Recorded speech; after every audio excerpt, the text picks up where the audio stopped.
Why is Canada becoming such an exciting opportunity? The Canadian opportunity is, sub 30 new million customers that can potentially tap in. You can think of Canada as like a more sophisticated California, but we're usually running a one play, and most of these merchants are setting up Amazon and DTC. They just avoid the US entirely. As tariffs get more difficult and so forth, I'm exhausted but exhilarated. We're just in a much smaller, highly densely populated area that's a little bit more unique, but a little bit of food for thought.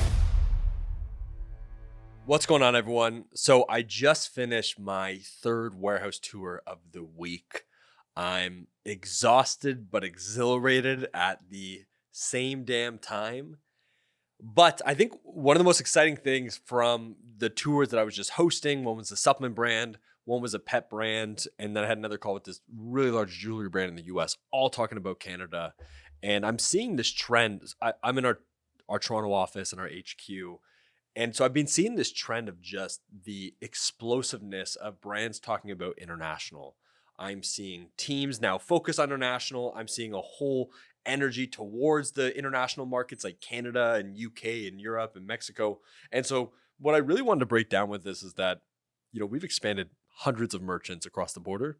And I want to be breaking down the playbook for US or European brands about how to get into Canada, what the opportunity is, the compliance textbook of, what exactly do you need to get into the country, along with the opportunity at hand. And I'll show you why with 3 simple steps at the end of this video of exactly how to get set up, launch, and you can probably do it in 2 to 3 weeks. Super light, super fast. Let me break it down. Okay, so first and foremost, why is Canada becoming such an exciting opportunity? I think what has happened is that, the US category, let's just look at Amazon.com, Shopify DTC, Amazon. The category of e-com has got incredibly competitive. It is not the same of what it was years ago. And what happens is that, some of these brands are really playing like a net marginal game. And what I mean by that is that, they're being really tactical on, okay, how do we get an extra 3% on ad performance? Or how are we performing X to grow 4% year on year? Or they have to launch new catalog because, they already have fully maxed out to some extent their current catalog with the total addressable market. So they're expanding catalog and doing new products. And the challenge with this is that the US is a bit of a bloodbath. And while there's opportunities to grow, it's also the most competitive market in the world. And that comes with its own nuances. So I think what I'm seeing with Canada and why all these brands are really gearing towards utilizing our warehouses on the Canadian front is this idea of new category dominance, right? And so when I think about expansion, that could be international expansion, that could be marketplace expansion. But the idea here is you want to get net new. And so what traditionally will end up happening is that you can think of Canada as like a more sophisticated California, right? So we have 30 million people up here. I'm a Canadian resident at heart, so I'm born and bred up here. And so the Canadian opportunity is, sub 30 new million customers that could potentially tap in, along with the Canadian Amazon market is growing like crazy. And so the market up here is really starting to develop. E-commerce is getting big up here. And I'm speaking as if there's a lot of this, Canadians live in igloos. We only drink Tim Hortons. We skate and only do hockey all year round. And while some of those are true, the Canadian market's still booming. I think what we've seen is that Amazon and the DTC channels are exploding. And on top of that, even retail exposure is happening by who's crushing it on Amazon, who's crushing it in their e-commerce channels. And that's how retail is getting popped off, right? Like you get into Amazon, you get into e-com, and then you explode upwards. And traditionally, if you're a US brand, you're probably seeing some level of Canadian sales. So you might be using what's called Amazon NARF, which is North American Remote Fulfillment. Basically, Amazon's fulfilling your orders from the US. So you might be actually selling to Canadian customers, but doing it from a US experience. It's not the greatest. It's a really terrible experience for Canadian customers. Or you could also be selling on your Shopify store. So maybe you have an integration like a Passport, or you're using DHL International, and you might be getting Canadian customers, and it's a sub percentage point, might be a rounding error. But the challenge with both of these is that if you're not physically in that catalog in terms of that country, meaning you have stock inside of Canada, you're fulfilling from a local warehouse or your own facility, you are not giving Canada the proper swing at bat, right? You fulfilling from the US is a half-ass approach. It truly is. And traditionally, what the conversations I have is, hey, Blair, Canada's not worth it. It's not worth the energy. And they're shipping and it takes 8 days from the US. Of course, you're not getting the fact you're getting any sales with 8-day shipping from the US should be more than enough. On top of that, the customer's probably paying for duties. You might also be charging them. I see half these checkout pages on their e-com store and they're charging $28. Plus it takes 8 days. Plus they pay duties and you still have 500 customers a month ordering or 5,000 customers a month. So when you localize that experience, all that goes away, right? So people need to keep that in mind, or they look at their Amazon US sales and say, yeah, Canada does whatever, a few percentage points. No, Canada doesn't do that. You're shipping from the US. If you saw it from a Canadian lens of a Canadian customer and how it looks like when you shop from a US store, it is terrible. There's duties, there's customs, takes 4 to 6 days. It is not a prime experience. And because of that, you can't evaluate what the actual opportunity looks like. A good benchmark rule of thumb is, Canada should be running around 10% of your US operation. So if you're doing, $20 million a year, Canada should be a $1.5 to $3 million business on a good rule of thumb. And I'll break down the European side and UK on a separate video altogether. So we know the opportunity, you want to get into Canada. What's the actual tactical piece of, what does this look like from a compliance perspective? So there's a few things that you need to keep in mind. Number one is what's called an NRI. Now, this is going to be the most critical as you get into Canada. This is called a non-resident importer. Basically, what this allows you to do is basically create a Canadian entity without formally setting up a business here and an LLC and the whole 9 yards. So it allows you to ship into the country. It's a couple $100. It takes probably around a week to get it. And this becomes basically your tax code for how you're going to, run your Canadian operations. And a lot of this is handled. So if you sell on Amazon, they do it for you. On the e-com side, it's baked into how you do the shipping. I'll do a whole video on it. But the core basis is if you want to ship into Canada, you need what's called a non-resident importer. It's called an NRI. AMZ Prep can also help do that, but we'll go through a brokerage, we'll get it set up, and now you're officially allowed to ship into Canada. Now, being paper compliant is one thing, to be product compliant is another.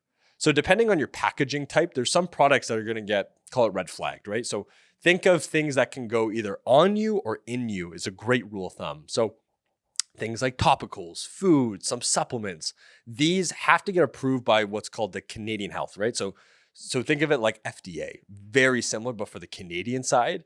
And so traditionally, you're going to have to get some bells and whistles. There's a thing called an NPN, right? And this basically is an identifier to make sure your product's compliant with Canada Health, you're fully certified. We have a third-party agency that does this. But again, if you're doing food or some supplements or some cosmetics, you need to keep this in mind because that is traditionally a larger investment and it could also take a while, right? So we traditionally say if you're a food brand that wants to get into Canada, it could take 6 to 12 months and you want to be able to bake this in.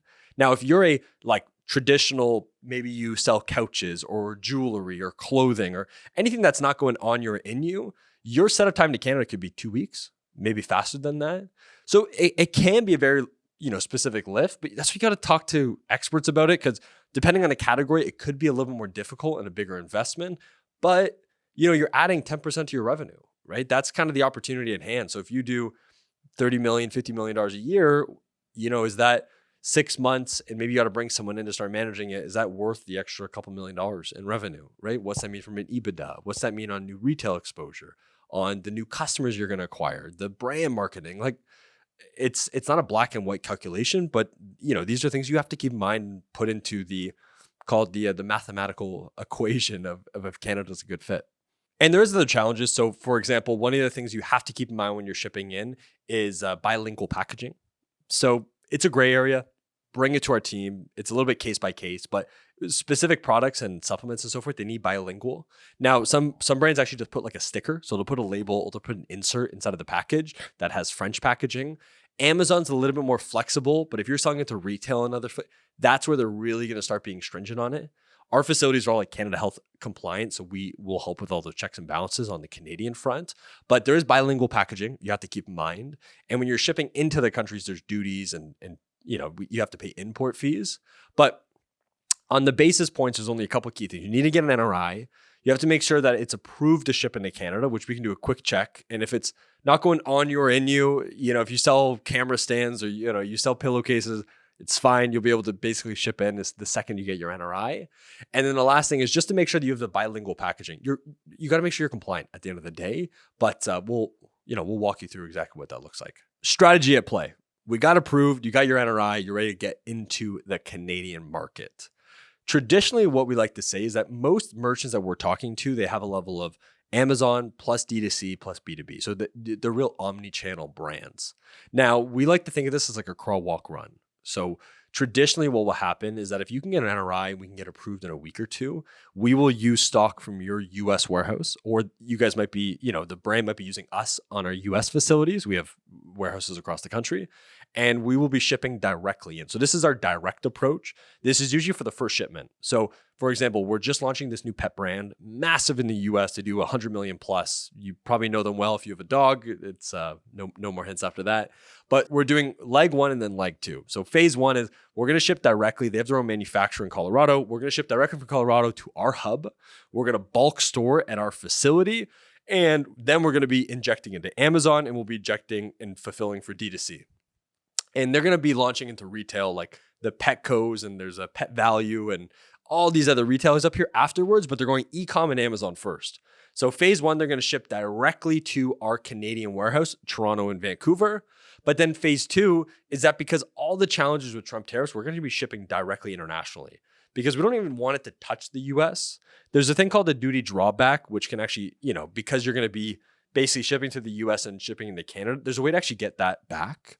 But future state, once you have enough volume to justify it, we want to go directly from manufacturer. So if it's a manufacturer overseas, we want to send it to Vancouver.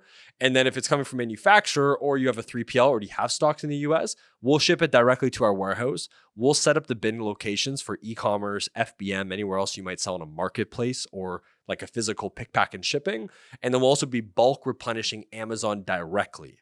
So you actually want stock inside the .ca warehouse.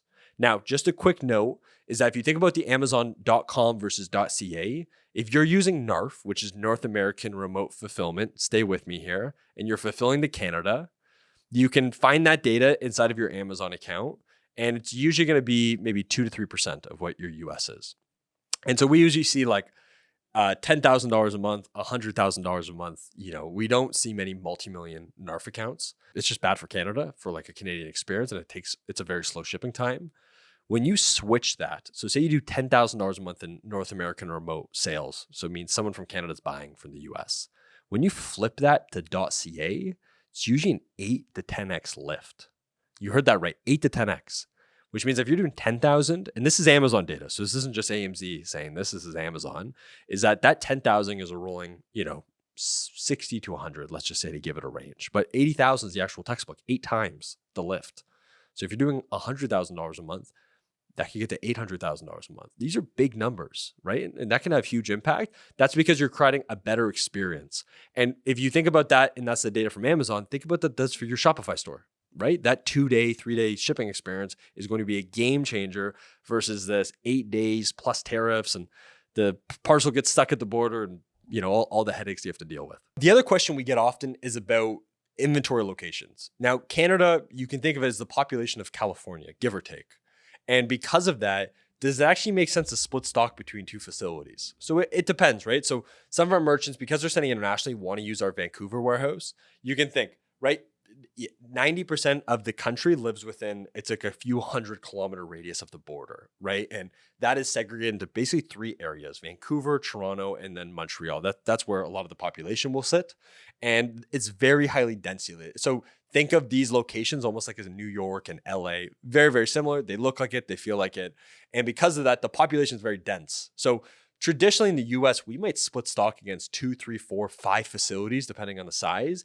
In Canada, we're usually sticking to 1, maybe 2 hubs. And the reason we might use Vancouver and Toronto is if it's either big and bulky, or maybe they're opening up retailers. So that pet brand I was telling you guys about, when we're opening up retailers, they want to be directly near both retailers on the west and the east, just from freight costs. But if the merchant's doing Amazon, most of the Amazon is going to go near Toronto anyway. So there's facilities called YYZ. These are like the local Amazon FBA hubs, right? It's not like the US, how there's thousands of them. It's very tightly populated. And so your stock's probably going to be going down to Toronto anyway. So most of our merchants, I would say 80% just use our Toronto facility, and we can fulfill nationwide from Toronto, and it's a good experience. It does not make sense to split stock, but there is instances, B2B, big and bulky, and so forth, that it might make sense. But as your SKU catalog gets bigger, so say you're in apparel, jewelry, so forth, to store that in 2 facilities for, in the US, you might be using 2 warehouses, maybe 3. So to do that in Canada at 10% of the revenue, it probably won't make sense. And so there has to really be a justified need, but we have so much data to solve that we probably only need 1 hub. But again, there's nuances and factors, but we're usually running a 1 play, and most of these merchants are setting up Amazon and D2C, and then B2B is going to be the lagging indicator of channel. Again, depending on the brand size. Some of our merchants are, billion-dollar brands that are getting into Costco's and Walmart's and Target's. And if that's the case, strategy changes. It's usually a retail first, but it's a little bit heavier from a lift.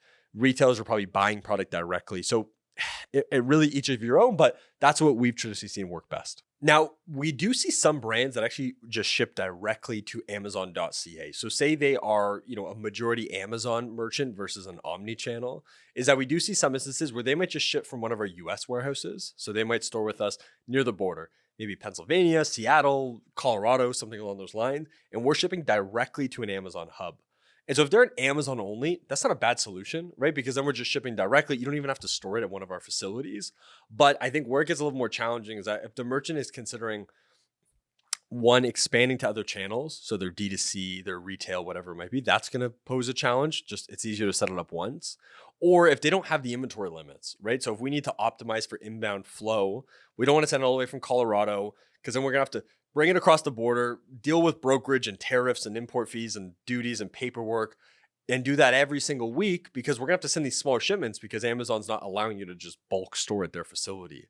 So ideally, it's a lot easier once a month or once a quarter, send a full truck over to one of our facilities. We keep it there. We do the brokerage and do all the paperwork and the not so fun stuff first. And then now you have stock inside the facility that we can go and ebb and flow with. So either the merchant might have enough limits, or they're omni-channel and want to be a little more flexible with their inventory. That is traditionally what we've seen. And then the second half will be actually shipping directly. So this way, they just avoid the US entirely. As tariffs get more difficult and so forth, the Canadian market is going to continue to grow. And I think one of the most interesting points of the Canadian market is that it is much less competitive. So yeah, you'll be selling 1/10 the amount of volume in Canada, but you might be able to command a higher price point, right? So we traditionally see merchants that are pricing 20, 30, 40% higher in Canada. It sounds insane, but there's just a lot less competition up here. Advertising is a lot less expensive, right? Like there's just less players that are playing the game well in Canada because there's a lift, right? There's work that has to get done. It's not as easy as just shipping it in. But if you can get that work done, there's a huge green opportunity there. So what I like to think about is, okay, well, can you command a higher price point? Because that covers the entire cost of shipping in and the paperwork and having, someone like AMZ Prep store the product and ship it out and so forth. But on top of that, advertising is a lot less expensive. So you think about Amazon, you think of your cost per click on your D2C store, that is going to go down, which means ROAS is up, which means your margin's up. So yeah, you're making 1/10, but you're making double the amount of margin on your profitability. What's that worth, right? And on top of that, you're going to break into retail faster. Like it is a much easier market to compete in.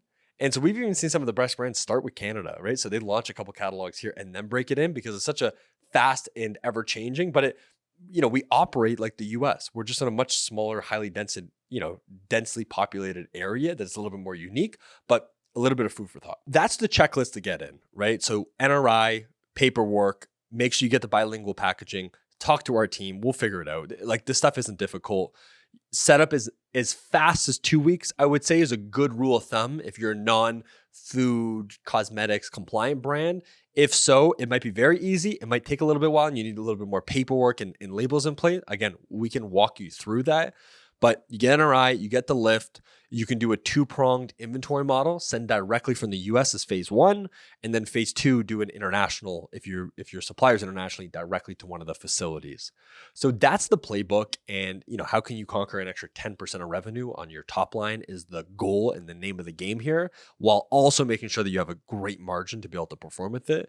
And I think the idea here is that Canada becomes a breeding ground for what is your international strategy.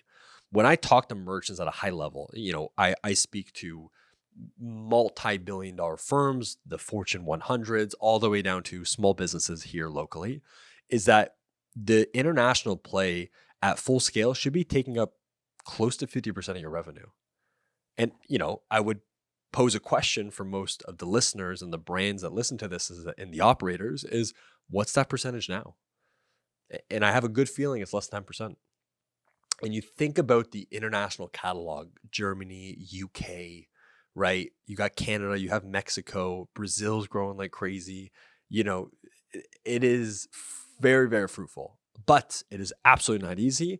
And this is where the barriers are. And so it depends, but we're seeing a big wave. I think Canada and the UK and the EU are going to become the norm over the next, I would call it 24, 36 months, which is why we're so much doubling down and investing in that infrastructure, the compliance, to the brokerage, to the shipping, to the physical logistics. We are trying to manage that whole thing just because I see how fruitful of an opportunity. And for AMZ Prep, I think the way that I think about it is this idea of, hey, this is a new catalog winner for us. So a lot of the best brands that we work with, we win them international and then go backwards. It's a little bit of our growth tactic at AMZ is, we will show you how great we are in these international channels so you can give us a swing on the US. And this has worked phenomenal for us. They see the love that we get, even though it's a fraction of the volume, and we will go above and beyond. And when we do that, when we go back to the US for a conversation, they've seen our infrastructure, they know we're great. And now you get, a global partner. And as you grow and scale the inventory complexity, the dashboard, working with 4 different 3PLs, that is not something you want to deal with versus one partner, unified invoices, one system. That is what we're going for. And that might mean that, we'll help slug it out to get you set up in these international channels. Because for us, it's a net new for you. You're going to see revenue coming in, which means we're an actual growth engine for you versus a cost center. And then at future date, we can actually work backwards, build a support in the US. This has been the play. And if you're listening, maybe that's, something that you might be interested in, but this is the way that we're focusing on it. I have very big bets on international. We're putting millions behind this on the infrastructure piece, technology, warehouses, acquisitions, and so forth. And I'm really excited to see where it goes. But what I would ask and pose to the audience is, let's do a quick napkin math. The catalog that you're in and what's your total percentage revenue on international channels? Is it 1%? Is it non-existent? Is it 10%? I'm very curious what your thoughts are and what channels you are seeing working. But that's it for this episode. Hopefully to see you on the Canadian side. Come by the Toronto office very soon. Thanks.